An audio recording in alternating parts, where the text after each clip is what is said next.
Humanda na sa mga malalaking balita, trending viral, pinag-uusapan sa buong Pilipinas at buong mundo. Ronda Pilipinas Headlines. Sa ulo ng mga balita, Ronda Pilipinas. kasabay ng ika-126 na taong pagdiriwang ng Araw ng Kasarinlan, PBBM, aminadong hindi pa rin ganap na malaya ang Pilipinas. Ronda Pilipinas. Halaga ng dagdag cash grants sa mga benepisyaryo ng 4Ps binabalangkas na.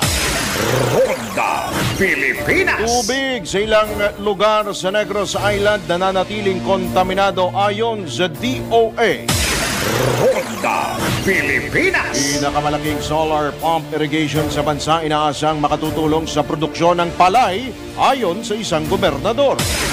Ronda Pilipinas. Sa gitna ng patuloy na pagmahal ng mga bilihin sa bansa lalo ng bigas, napapanahon na rin bang itaas pa ang sweldo ng manggagawa? Abangan sa siyasa.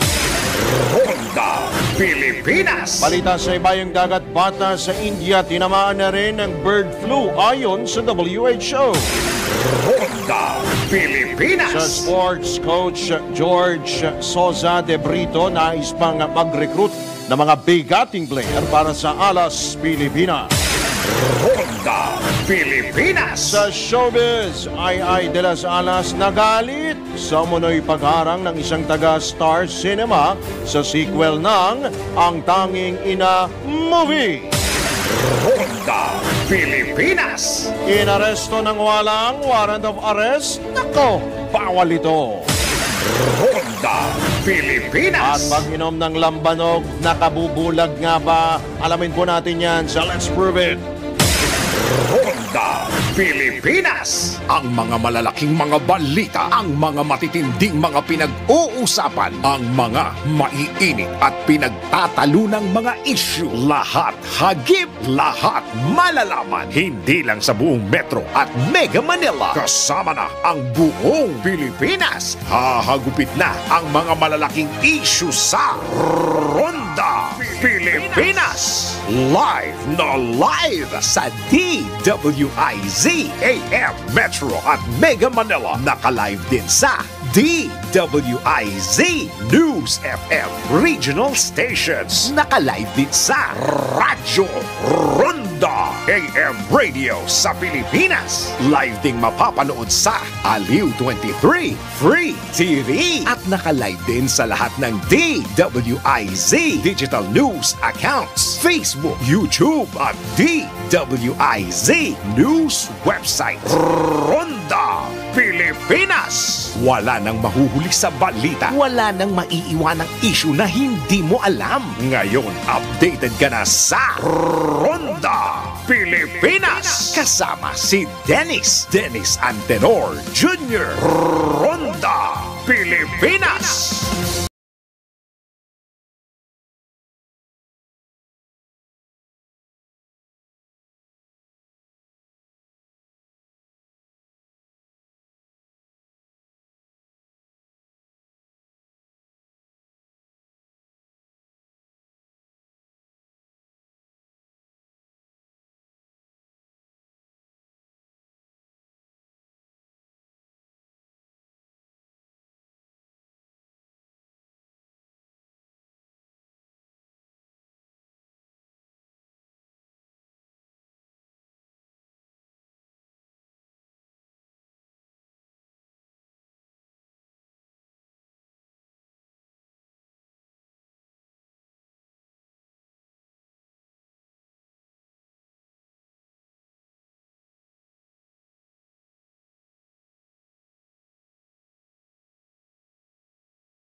pinaka-latest, pinaka-napapanahon. Whether we like it or not, ito ang magiging DWIZ Weather Report.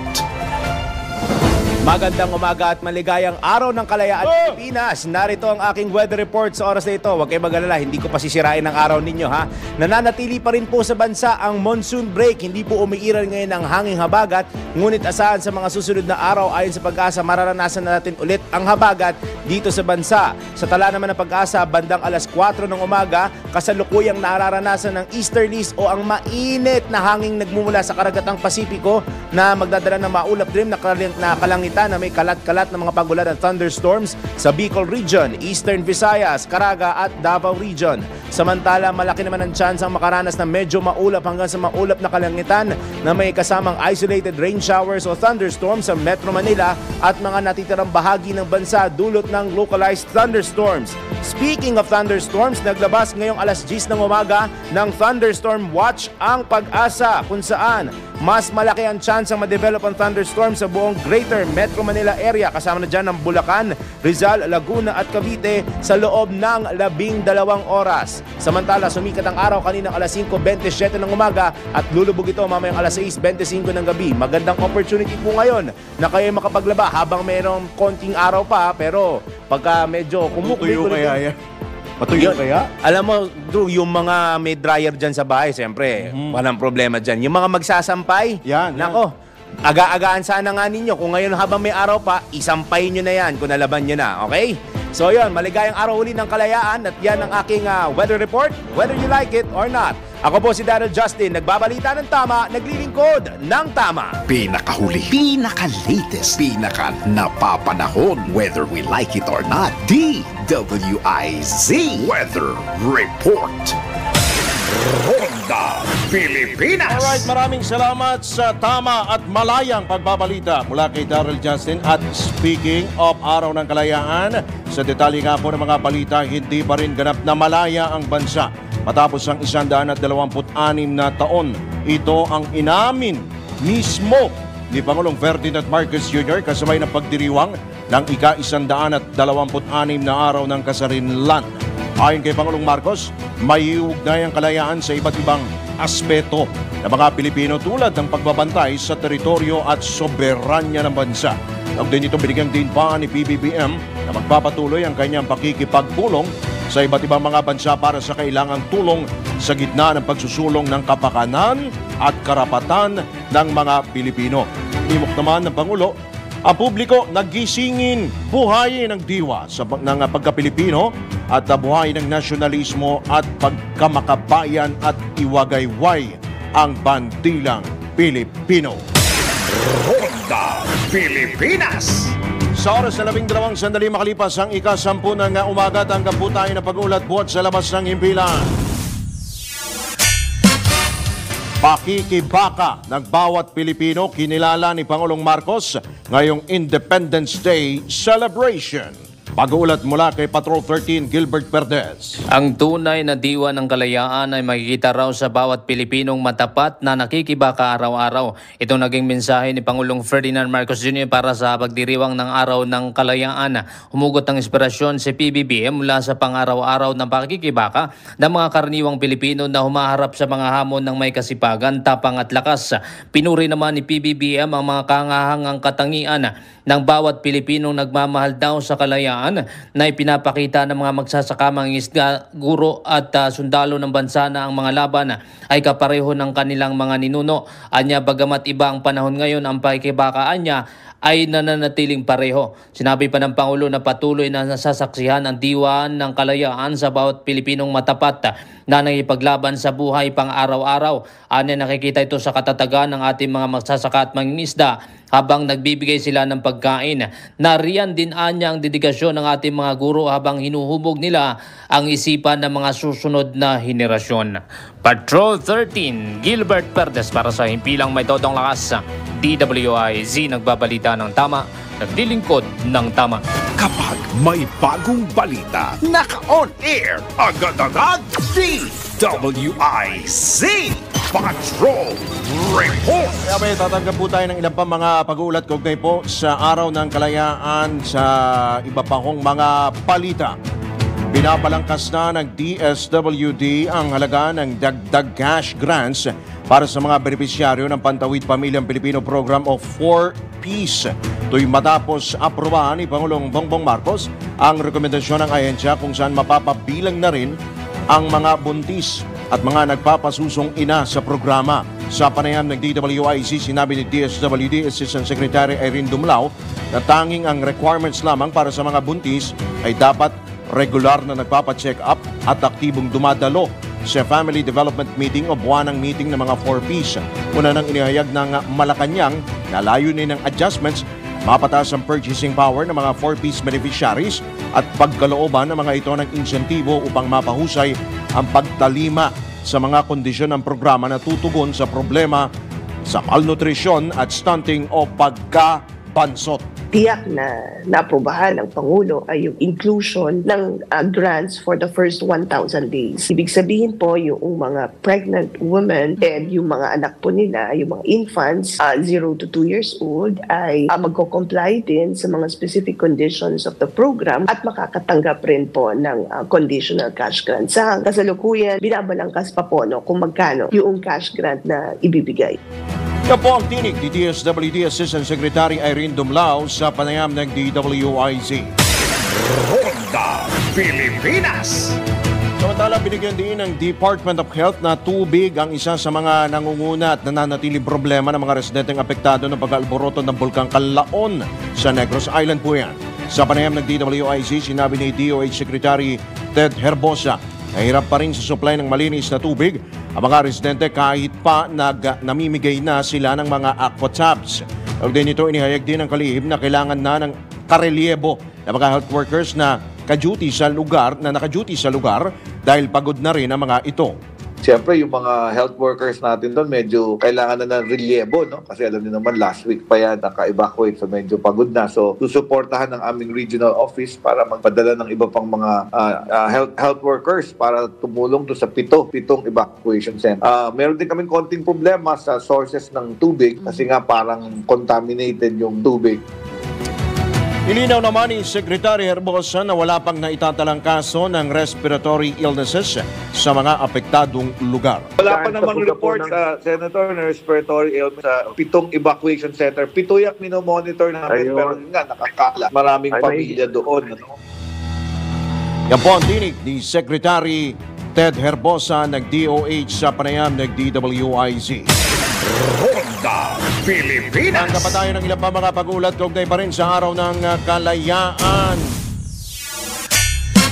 Pagkakaisa at determinasyon na pagtatanggol o na ipagtanggol ang teritoryo ng bansa dapat umunang ipakita ngayong Araw ng Kasarinlan. Patrol 19, Shelly Ortega Bueno sa detalye. May malalim tayong kasaysayan sa pakikipaglaban para sa ating kasarinlan, kaya dapat nating bigyan ng bagong kahulugan ang pagdiriwang ng Araw ng Kalayaan ngayong taon.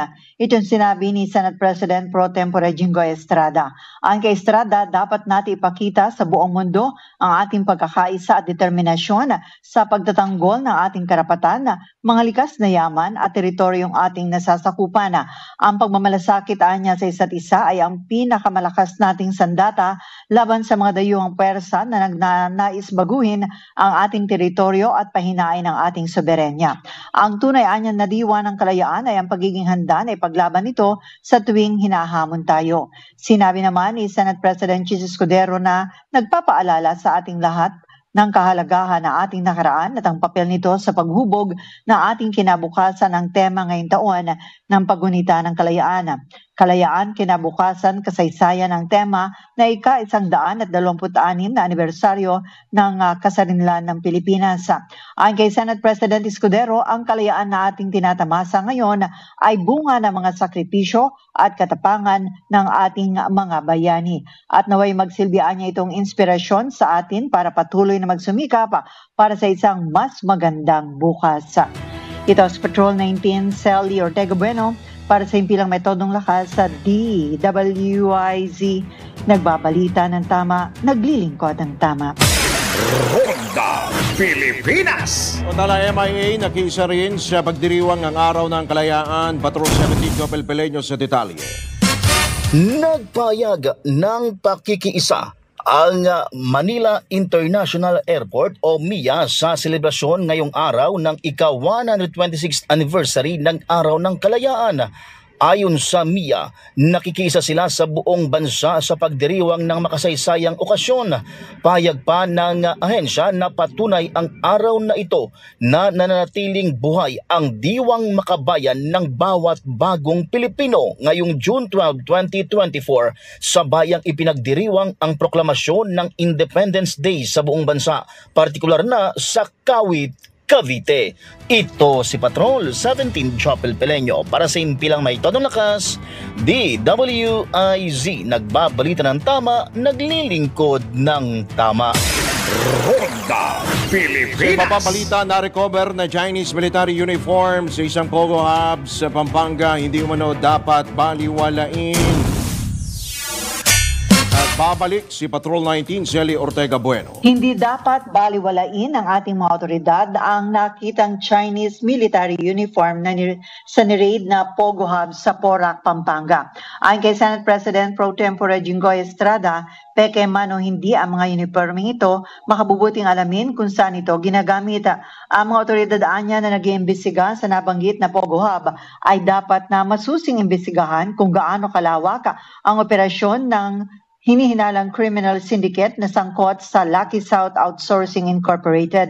Dapat anya malaman anong klaseng online scam ang nangangailangan ng props gamit ang uniforme ng People's Liberation Army o PLA. Tanging Chinese national lamang anya ang nakakakilala ng Chinese military uniforms dahil batid nating siguro na marami nating mga kababayan kung ano naman ang gamit ng mga miyembro ng sangay ng ating Armed Forces of the Philippines. Ito si Patrol 19, Sally Ortega Bueno para sa impilang metodong lakas sa DWIZ.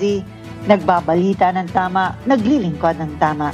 Kapag may bagong balita, naka-on air, agad-agad, DWIZ Patrol Report. Samantala, kasabay ng hindi maawat na pagtaas ng presyo, walang preno pagtaas ng presyo ng mga bilihin lalo ng bigas. Kailangan na ring itaas nga ba ang sahod ni Juan de la Cruz? Ano nga ba ang take dito ng mga otoridad? Darito ang isang siyasat special report. Malalimang pag-alam ng mga detalye para maitama ang mga maling balita sa siyasat. DWIZ Investigative Report. Dagdag sahod, benepisyo at pagpapatigil sa kontraktualisasyon o end of contract na kilala rin bilang ENDO.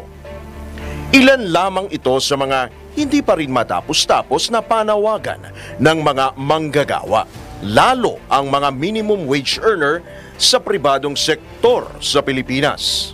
Kasabay ng pagdiriwang ng Labor Day ngayong araw, muling ihahayag ng mga grupo ng manggagawa ang kanilang mga hinaing at panawagan sa gobyerno, partikular kay Pangulong Ferdinand Marcos Jr. Kabilang na sa mga matagal ng hiling na mga labor group sa pangunguna ng Federation of Free Workers o FFW ang pagpasa sa 150 peso legislated national wage hike sa Kongreso. Ayon kay FFW President Attorney Sani Matula, hindi na akma ang kasalukuyang sahod ng mga uring manggagawa sa gitna ng hindi maawat na pagsirit ng presyo ng mga bilihin, lalo ng bigas. Panahon na anya upang magpasya ang Kongreso sa aumento sa sahod na bukod sa mga manggagawa ay makatutulong din sa ekonomiya. Kasalukuyang nakatenga ang nasabing panukala sa Kamara habang ang kahalintulad nitong bill ay ipinasa na sa Senado. So Sa House of Representatives na lang ngayon, nasa committee level pa ito at yung 150 pesos ay pinag-usapan pa sa House of Representatives at hinikayat natin si Congressman Fidel Nograles. Ipasa na ito sa House at i-forward sa plenary ng House of Representatives para maaprubahan at magkaroon na ng bicameral committee sapagkat aprobado na po yung counterpart bill niya doon sa Senado, although 100 pesos lang yun. Inaasahan natin yung 150 pesos sa House ay magkaroon bicameral committee discussion para maipasa at mapirmahan ng presidente pagkatapos niyan. Umaasa rin anya silang mga labor group na maliban sa wage hike ay madaragdagan ang benepisyo ng mga obrero. 150 pesos, tawag namin dyan ay wage recovery. Pero yun po yung para makatulong sa mga manggagawa nationwide kasi matagal-tagal na walang nationwide increase mula pa noong 1989 yung last. Pero sinisikap pa rin natin madagdagan ng benepisyo ng mga manggagawa sa pamamagitan ng mga collective bargaining negotiation natin sa employer. Kaya nito lamang Pebrero nang aprubahan sa Senado ang 100 peso legislated wage hike na inisponsoran ni Senate Committee on Labor Chairman Jinggoy Estrada. Gayunman, malamig ang naging pagtanggap ng Kamara sa panukala makaraang salagin ito ng mga ekonomistang kongresista na sina Stella Kimbo ng Marikina at Joey Salceda ng Albay. Ito'y dahil maaring magkaroon ng negatibong epekto ang bill sa micro, small at medium enterprises. Maging si Labor Secretary Bienvenido Laguesma ay aminadong nais munang pag-aralan at timbangin ng maigi ang maaring konsekwensya ng isinusulong na panukala. Pero kakayanin nga ba talaga ng pribadong sektor na magbigay ng 100 o 150 pesos na dagdag sahod? Para sa Employers Confederation of the Philippines o ECOP, maaring hindi na umusad ang legislated wage hike, 100 o 150 pesos man ito. Ayon kay ECO President Sergio Ortiz Luis, hindi na kailangan ng legislated wage hike dahil nagpapatupad naman na ang mga regional wage board sa bansa kada taon ng umento. Medyo malabo na siguro yan. Alam mo naman, yung 16 wage boards, naglabas na ng increases, yung Pinay last year. Ngayon, Labor Day, karamihan sa nag-file last year, 1 year kasi, bago ka mag-file, magpapile na naman ulit sila, i-assess na naman yan. After a few months, bibigyan na naman sa regional wage board. Bakit pa natin i-legislate? Yung regional wage board, tapos doing it year after year after year, ginagawa yung trabaho. Hindi nga lang malalaki, pero pag in-add mo, nalampasan natin lahat. Pinakamataas sa sweldo, ang minimum wage sa buong Southeast Asia ngayon. Ipinunto ni Luis na hindi naman lahat ay makikinabang sa dagdag sahod. Maliit na bahagi o 10% lamang din anya ng kabuuang 52 million workforce ng bansa ang minimum wage earner. Yung sasama mo yung pati yung supervisor, manager, presidente, aabutin ng 15% yan. So, pero yung 85% to 90%, ala namang natatanggap na benepisyo marami sa kanila, wala namang employer, kagaya ng farmers, yung mga fisher folks, yung mga market vendors, yung mga drivers natin, yung nagkala, mga jeepney drivers, tricycle drivers. Sino magtataas sa sweldo nila? Aasa sa gobyerno. Wala namang kaya na ibigay ang gobyerno. Ay ibibigay mo na bilyon-bilyon. Yung kusa. Sa ngayon ay nasa 610 pesos kada araw na ang minimum wage sa Metro Manila, habang mas mababa naman sa ibang mga rehiyon as of April 2024. Pero nakukulangan pa rin ang Ibon Foundation dito at iginiit na batay sa kanilang pag-aaral hanggang nitong Enero ng kasalukuyang taon ay 1,193 pesos na kada araw ang kailangang kitain ng bawat pamilyang binubuo ng 5 miyembro sa Metro Manila. Katumbas ito ng 25,946 pesos kada buwan upang makapamuhay ng disente ang bawat pamilya sa National Capital Region na pinakamataas na living wage sa bansa. Pinakamababa naman sa Bangsamoro Autonomous Region in Muslim Mindanao, naaabot lamang sa 2,026 pesos kada araw. Samantala, naniniwala ang siyasa team na dapat balansing maigi ng gobyerno ang magiging positibo at negatibong epekto ng nasabing panukalang batas lalo sa ekonomiya. Ang pagiging patas ng pamahalaan, partikular sa mga manggagawa at negosyo ang pinakamapisang paraan upang maiwasan ang negatibong mga konsekwensya ng panawagang dagdag sahod. Para sa patas na pagtalakay, patuloy na nakikipag-ugnayan ang siyasat team sa Department of Labor and Employment upang higit na mabusisi ang issue. Sa ngalan ng siyasat team, ako si Drew Nasino, nagbabalita ng tama, naglilingkod ng tama. Ikalat ang tama, ikalat ang totoo. Follow these reports on our DWIZ digital channels, DWIZ News website, Facebook, YouTube, and DWIZ X account. Ang tama ang dapat ikalat sa siyasat. DWIZ Investigative Report. Ronda Pilipinas. Kumusta mga kaastig? Gawin nating mas exciting at astig na astig ang araw mo gamit ang Arena Plus app. Dahil sa Arena Plus, astig ka sa sports. Ang Arena Plus, ang hottest online sports betting platform na talaga namang magpapabago sa paraan mo ng pag-i-enjoy sa mga paborito mong games. Sa mga fans ng NBA, libre mong mapapanood ang NBA playoffs sa arenaplus.net. Maaari ka pang manalo ng iba't ibang papremyo kagaya ng sapatos, telepono, motorsiklo at brand new car. Lahat ng yan ipamimigay sa Arena Plus NBA Playoffs Lucky Draw. Up to 64 million pesos worth of total prizes. Bukod sa NBA, pwede mo ring masubaybayan ng mga live games ng local at international sports kagaya ng PBA, PVL, soccer, basketball, volleyball, boxing at marami pang iba. But that's not all. Kasama sa magbibigay ng saya sa inyong gaming experience ang official astig endorsers na sina Scottie Thompson at NBA star Jordan Clarkson. Kaya ano pang inaantay mo? Download Arena Plus app sa App Store or Google Play or manood sa arenaplus.net. Dahil sa Arena Plus, astig sa sports. Keep it fun. Game responsibly. Ronda Pilipinas. Alright, magbabalik po ang Ronda Pilipinas makalipas lamang ang ilang mga balalaang oras. Alas 10:32. Ronda Pilipinas.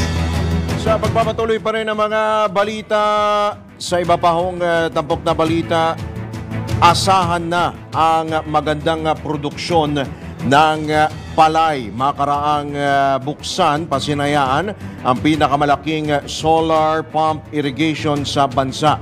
Sa panayam ng DWIZ, inihayag ni Isabela Governor Rodolfo Rodito Albano III na malaking tulong sa mga magsasaka sa kanilang probinsya ang proyekto na may tuturing din na dual purpose. Usong na yung mga solar pumps. So, ginawa nila na solar panels sa taas ng irrigation canal. So, nagsisilbi ito ng dalawang purpose. Una, nagiging shade ng canal. Hindi nag-evaporate yung tubig. So, naging shade na yung doon sa canal, sa tubig, libre pa yung kuryente na nangyari. So, hindi na nag-aambag yung mga farmers para gumastos. Dahil dito, binigyang diin ng opisyal na posibleng maiwasan na ang pag-import ng bigas dahil hindi na magkakaroon ng problema ang mga palayan, umulan man o umaraw. Bumaba yung production cost ng farmers, kikita sila ng dyan. Tapos, ang pinaka-importante yung mga consumers din natin. Mura yung at saka hindi na tayo mag-i-import at matutulungan natin ang ating mga magsasaka rito para tumayo at yumaman. Yan po ang dinig ni Isabela Governor Rodolfo Rodito Albano III sa panayam ng DWIZ. Ronda Pilipinas. Okay pa rin sa bigas, binisita naman ni Senator Amy Marcos sa mga magsasakang scholar ng pamahalaan sa isang farm sa Valencia City, Bukidnon. Scholar ang mga ito sa ilalim ng Rice Extension Service Program ng Rice Competitiveness Enhancement Fund o RCEP. Gaya ni Senador Marcos, tutol din ang grupo sa pagbaba sa 15% ng taripa sa imported na bigas dahil tiyak nilang maapektuhan nito ang programa. Una nang nanindigan ng presidential sister para sa mga lokal na magsasaka na madedehadoan niya sa desisyon ng NEDA na tapyas taripa sa bigas. Si Super Ate rin ang nagsusulong na palawigin ng 6 pang taon ang RCEP upang patuloy na mapakinabangan ang rice industry ang makokolektang taripa sa imported rice. Ronda Pilipinas. Sa iba pang balita, nagpaabot ng pagbati ang Commission on Elections sa Aliw Broadcasting Corporation kasunod ng matagumpay na pagdaraos ng Broadcast Media Congress sa Polytechnic University of the Philippines o PUP Santa Mesa, Maynila. Binigyang din ni COMELEC Chairman George Garcia na pinatunayan ng Aliw Broadcasting Corporation ang katapatan at kagalingan nito sa pagsiservisyo sa publiko sa pamamagitan ng pagbabahagi ng kaalaman sa mga susunod sa yapak ng industriya ng mga mamamahayag sa Pilipinas. Maliban dito na ipamalas din niya ang dedikasyon nito sa pagpapayabong ng demokrasya sa bansa.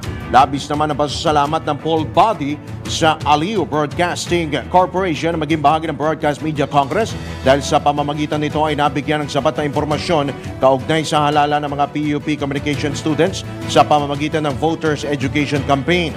Bukod dito, nabigyan din ng pagkakataon ng mga mag-aaral na makapagparehistro upang malayang makaboto sa halalan sa susunod na taon. Kaugnay nito, tiniyak ni Garcia na mananatili silang katuwang sa mga ganitong uri ng pagsisilbi o mga ganitong aktibidad sa bawat Pilipino. Ronda Pilipinas. Samantala, tila nagka-amnesia na ang Department of Justice sa kasong administratibo na isinampa ng Eternal Gardens laban sa 2 piskal na umabuso umano sa kanilang kapangyarihan matapos ipakulong ang 2 kawani ng naturang himlayan dahil sa nawawalang lumang lapida. Pinaimbestigan sa DOJ ang nasabing kaso dahil umano sa illegal na pagpaparesto at pagpapakulong kina Arnel Albuzo at Marisa San Diego na mga piskal na sina Prosecutor 2 Edelwina Ebreo at Deputy City Prosecutor Evelyn Jovellanos ng Batangas City Prosecution Office. Gayunman nagtataka si Atty. Alexis Oco, abogado ng Eternal Gardens, na tumatayong legal counsel ni na Albuzo at San Diego sa pagkakatenga ng kaso na noon pang Oktubre ng isang taon ay sinampa sa DOJ at mistulang inaagiw na sa kagawaran. Iginiit ni Atty. Oco na katarungan lamang ang kanilang hiling para sa 2 empleyado ng Eternal Gardens na naagrabyado. Makarang ipakulong ng walang warrant at nakalabas matapos ang 3 araw at makapagpiyansa. Ronda Pilipinas. Samantala, kinwestiyon ng Philippine Charity Sweepstakes Office o PCSO ang inihaing graft at plunder ng grupong Filipinos for Justice and Progress Movement sa Ombudsman laban sa matataas na opisyal ng ahensya kaugnay ng iLotto agreement sa isang pribadong kumpanya. Ayon kay PCSO General Manager Mel Robles, inapruba ng Office of the President ang technical rules sa betting platforms ng ahensya na kinabibilangan ng iLotto. Idinagdag pa ni Robles na ang pagsasagawa ng iLotto ay alinsunod sa payo ng Statutory Council ng PCSO. Ang Office of the Government Corporate Council nanindigan pa ang ahensya na ang pagbabayad ng komisyon sa rate na itinakda ng PCSO Board of Directors ay may tuturing na sound business judgment. Ang paglulunsad ng iLotto ay bahagi ng sound business judgment ng PCSO upang mapataas ang sales revenue sa pamamagitan ng pagpapalawak ng market gamit ang online at digital betting platform. Ronda Pilipinas. Eto, sa mga gusto pong manalo po sa bingo naman ho ito, ready na ho ba kayo mga ka-Bingo Plus sa ating pong DWIC Bingo Plus numero panalo? Kombinasyong tama, malaki ang tama. Makinig mabuti dahil babanggitin na ng DWIC. Announcer ang tamang kombinasyon ng letra at numero. DWIC. Numero panalo. Hatid ng Bingo Plus. Bingo sa saya, plus sa panalo. Okay, ready nyo na ho inyo pong mga cellphone dahil meron po kayong chance ang manalo ng 1,000 piso, 500 pesos naman kapag tama po yung 5 kombinasyon at isa pa hong 500 pesos. Doblado po yan. 500 pesos kapag mayroon kayong Bingo Plus app, total po ng 1,000. Simple lamang po manalo, kailangan lamang pong abangan ng 5 letter number combination sa mga programa po ng DWIZ at i-text siyempre po ang tamang sagot sa 0960-880-6424.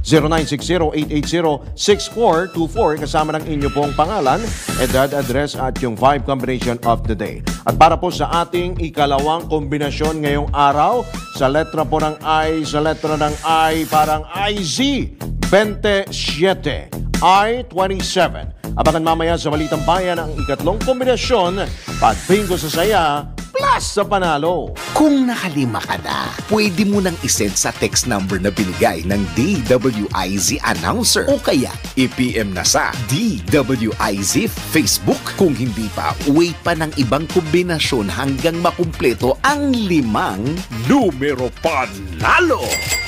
Hatid ng Bingo Plus. Bingo sa Saya plus sa panalo.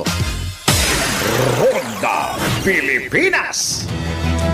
Alright, tayo po ay muli magbabalik makalipas lamang ang ilang mga paalala. Subukan po natin makuha po ang panig po ng mga guro kaugnay doon sa issue nga po ng yung bagong Pilipinas hymn. Maya-maya lamang po ang tabay lamang po. Subukan po natin maya-maya.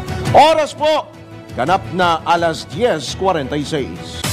Ronda Pilipinas! Sa mga nahihirapang mag-isip ng ihahanda sa paparating niyong mga celebration, siguradong mabubusog ang inyong loved ones sa Kumeya. Mapa-anniversary, birthdays o simpleng mga merienda, tiyak mabubusog ang buong pamilya sa Kumeya Bihon, Kumeya Palabok at Kumeya Sotanghon. Lahat ng selebrasyon ay sasaya basta't busog ang buong pamilya.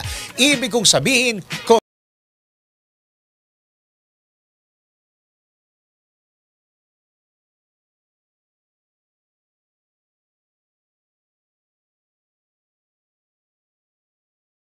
Pilipinas! Ay, tanggap po tayo ng isa pang pahabol na pag-uulat mula sa labas ng impilan. Mga illegal na nagbebenta ng excisable products online, sinampa ng kaso ng BIR. Pag-uulat mula kay Patrol 30 Jelly Mendez. Sinampahan na ng kaso ng Bureau of Internal Revenue ang isang motorcycle shop bunsod ng hindi tamang pagbabayad ng kaukulang excise tax dahil sa patagong pagbebenta nito online ng mga excisable products tulad ng vape. Ayon kay BIR Commissioner Romeo Lumagi Jr., motorcycle business lang ang hawak na permit ng akusado pero nagsasagawa ito ng online transaction sa mga vape products. Sinabi ni Commissioner Lumagi na umabot sa 1.2 billion pesos ang halaga ng tax liability ng naturang may-ari, dahilan para maghain ng reklamo ang BIR na pinabura naman ng Department of Justice. Agad na nag-issue ng warrant of arrest ang DOJ laban sa mga sangkot sa illegal na transaksyon. Kabilang na dito ang may-ari ng bank account na naka-enroll sa mga online transactions, may-ari ng vape business, may-ari ng motorcycle business, lessor ng building, at ang owner ng business kung saan ay natagpuan ang mga excisable products na posibleng maharap sa kasong kriminal. Nangako naman si Lumagi na magpapatuloy ang kanilang paghahabol sa mga sangkot sa illegal na pagbebenta o pakikipagtransaksyon at ng mga produkto bilang parte na rin ng fearless and aggressive enforcement activities ng naturang ahensya. Ito si Patrol 30 Jelly Mendez nag-uulat para sa impilang metodong lakas sa DWIZ. Nagbabalita ng tama, naglilingkod ng tama. Kapag may bagong balita, naka-on air, agad-agad DWIZ Patrol Report! Samantala, alam nyo ba na mas pinadali na ang paghingi ng medical assistance sa PCSO? Narito po ang kabuuan ng report.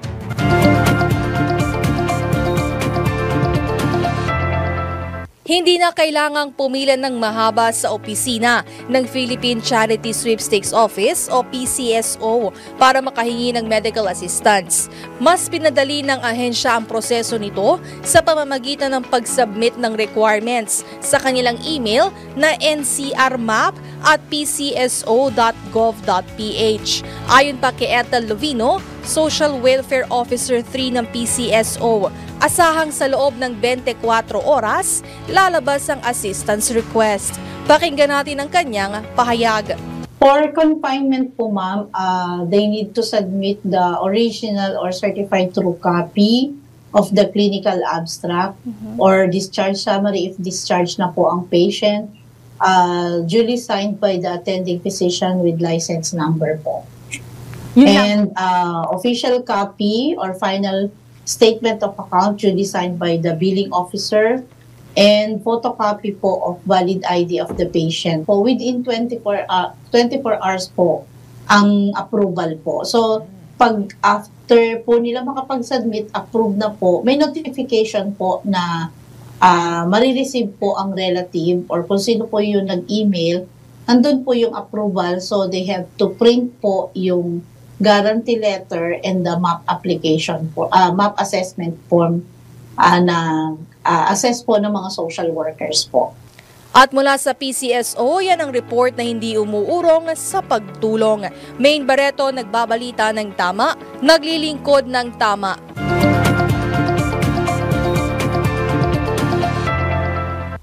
Alam mo ba na ang katumbas ng bawat taya sa Philippine Charity Sweepstakes Office o PCSO ay kawang gawa? Sa bawat ticket mo, siguradong may matutulungang Pinoy sa kanilang pangangailangang medikal. Dahil sa PCSO, basta kawang gawa at pagtulong hindi kanila uurungan. Kaya palaging tandaan, ang bawat taya may kawang gawa.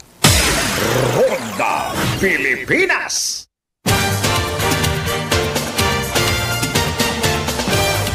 Sa ating pang sports balita, Coach Jorge Soza de Brito nais pang mag-recruit ng mga bigating player para sa Alas Pilipinas.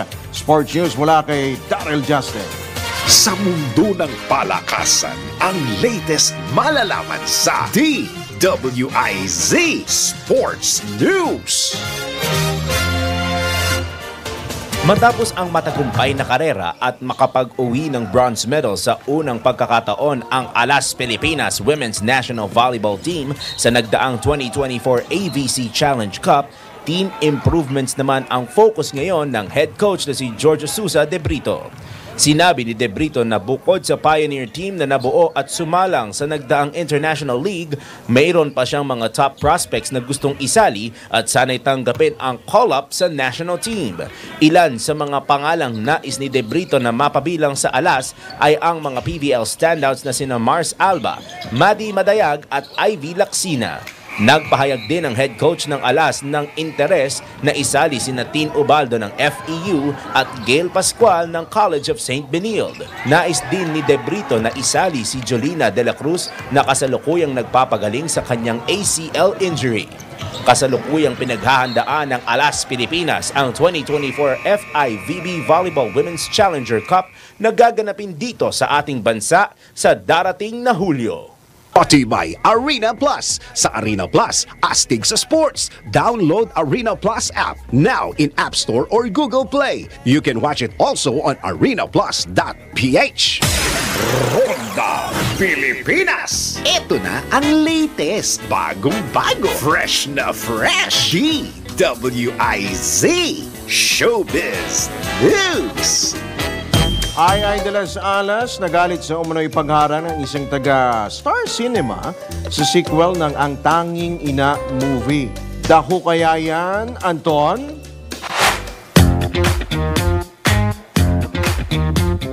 Para sa aking balitang showbiz, masama ang loob ni Ai de las Alas na makarating sa kanya ang balitang may umaharang na taga-Star Cinema sa balak niya magkaroon ng isa pang sequel ang kanyang pelikulang Ang Tanging Ina. Ayon kay Ai, takang-taka siya kung bakit pinapa-take down ng isang taga-Star Cinema ang balita tungkol sa nabanggit niya na gusto niya magkaroon ng sequel ng kanyang pelikula kung saan ang pinakahuli ay may title na Tanging Ina Mo, Last na To. Sinabi ni Ai na nabanggit niya ang kanyang plano na gumawa ng isa pang sequel sa isang Zoom MediaCon kung saan natanong umano siya kung gusto niya magkaroon ng sequel at sinagot lamang niya na gusto niya. Sinabi niya raw na siya na mag-produce pero in partnership pa rin with Star Cinema kaya nagtanong din umano siya kung magkano ang mga gastos niya.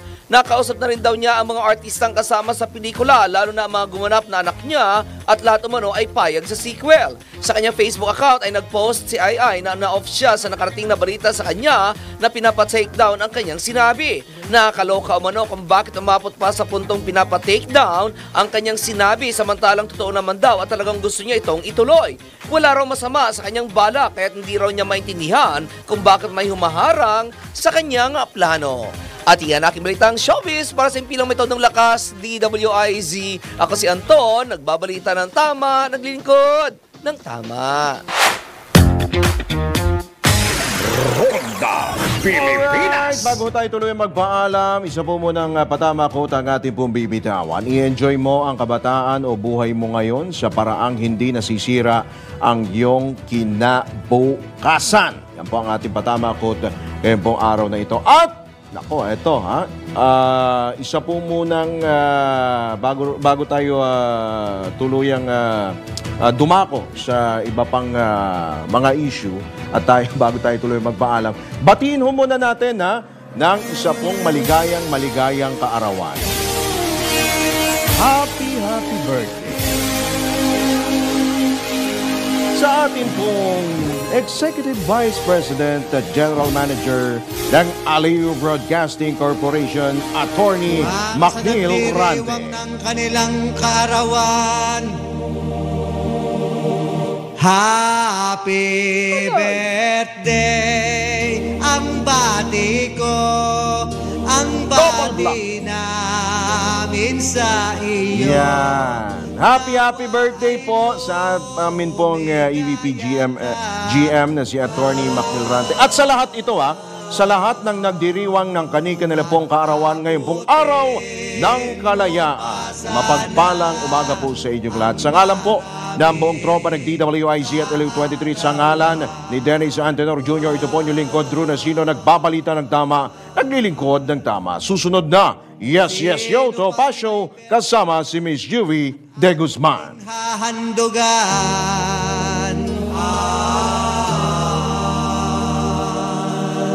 Ang mga malalaking mga balita, ang mga matitinding mga pinag-uusapan, ang mga maiinit at pinagtatalunang mga issue. Lahat hagip, lahat malalaman. Hindi lang sa buong Metro at Mega Manila. Kasama na ang buong Pilipinas. Hahagupit na ang mga malalaking issue sa Ronda Pilipinas.